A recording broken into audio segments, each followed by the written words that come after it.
అసలు పైల్స్ అంటే ఏంటివి, అవి ఎవరిలో ఎక్కువ వస్తాయి అండ్ దానికి సంబంధించిన ట్రీట్మెంట్ ఆప్షన్స్ ఏంటివి అనేవి మనం ఈరోజు డిస్కస్ చేద్దాం.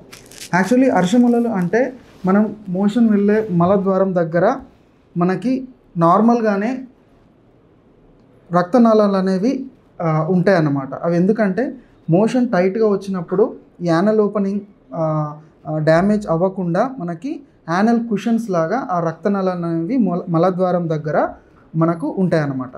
సో అవి కొన్నిసార్లు వాపు రావడం, ఉబ్బడం లాంటివి అవడమే మనం పైల్స్గా చెప్తూ ఉంటాం.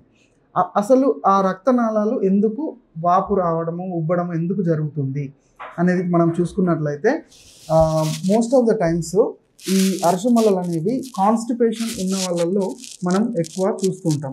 కాన్స్టిపేషన్ ఉండి మోషన్ టైట్గా రావడము, గడ్డలుగా గట్టిగా వచ్చినప్పుడు మనకు మోషన్ టైట్గా ఇక్కడికి వచ్చినప్పుడు ఆ యానల్ కుషన్స్ అంటాం కదా, రక్తనాళాల మీద ప్రెషర్ పడి అవి వాపు రావడం జరుగుతుంది. వాటిని మనం పైల్స్ అని చెప్తున్నాం.